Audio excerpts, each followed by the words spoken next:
रायगड जिल्ह्यातील नगरपालिका निवडणुकीत खासदार सुनील तटकरे आणि मंत्री भरत गोगावलेंची राजकीय प्रतिष्ठा पणाला लागली। अनेक ठिकाणी आघाडीत बिघाडीत युतीत तणाव निर्माण झाला होता, तर खरी लढत राष्ट्रवादी विरुद्ध शिवसेनाशीच आहे। रायगड जिल्ह्यातील राजकीय परिस्थितीचा आढावा घेतलाय लोकशाहीचे प्रतिनिधी भरत गोरेगावकर यांनी। पाहूया।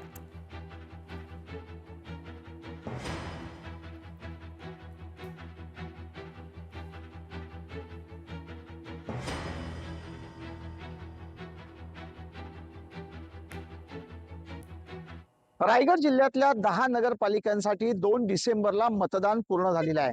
अर्थातच मतमोजणी उद्या 21 डिसेंबरला संपन्न होते। मतदारांनी नेमका कौल कोणाला दिलाय, कोणाची प्रतिष्ठा पणाला लागले, याच चर्चेला सध्या उधाण आलेलं आहे। रायगड मधल्या या निवडणुकांकडे जर पाहिलं तर राष्ट्रवादी काँग्रेस पक्षाचे प्रदेशाध्यक्ष आणि खासदार सुनील तटकरे आणि त्याचबरोबर दुसरीकडे शिवसेनेचे नेते आणि मंत्री भरत गोगावले यांची प्रतिष्ठा पणाला लागलेली आहे।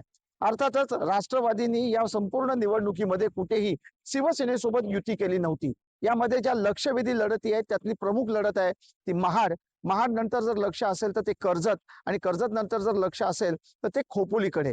कारण शिवसेनेचे आमदार महेंद्र थोरवे यांना त्या ठिकाणी पराजित करण्यासाठी राष्ट्रवादींनी जंग पछाडलेला आहे। या रायगडच्या राजकारणामध्ये जर प्रतिष्ठा कोणाची पणाला लागली असेल तर अर्थातच राष्ट्रवादी काँग्रेस पक्ष, अजित पवार गट आणि शिवसेना एकनाथ शिंदेची यामध्ये प्रतिष्ठा पणाला लागली आहे।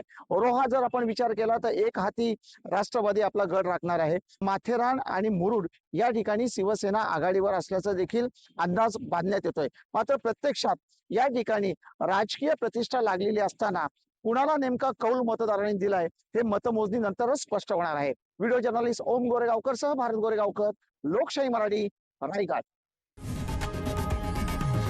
लोकशाही मराठी ऐका, पहा, जागरूक रहा।